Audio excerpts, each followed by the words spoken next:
সাক্ষ্য দিবে, তখন জাহান্নামীরা তাদের শরীরের চামড়াকে জিজ্ঞেস করবে, হে শরীরের চামড়া, তুমি এত নাফরমান হলে কেমনে? আল্লাহ কোরআনে বলেছেন, জাহান্নামীগুলো তখন বলবে, ওয়াকালু লিজুলুদিহিম লিমা শাহিদতুম আলাইনা,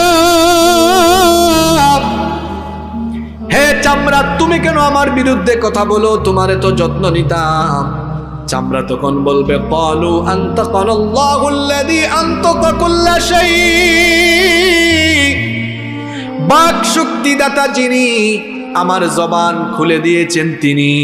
চামড়াও তখন কথা বলবে। এজন্য আমার বোনদেরকে, মাদেরকে বলতে চাই, ঘর থেকে যখন বের হবেন পর্দা করে বের হবেন। পর্দার বিধানটা কার?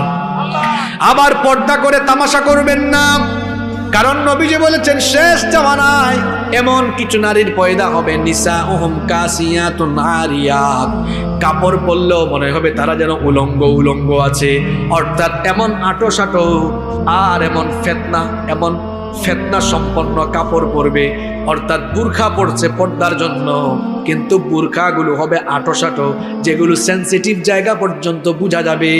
এইরকম আঁটো-সাঁটো লাল নীল বিভিন্ন কালারের অ্যাট্রাকটিভ বুরখা, এগুলো পরা যাবে না। আমার বোনদেরকে বলবো, ঢিলে ঢালা বুরখা পরবেন, পাতলা নয়, বরং একটু ভারী।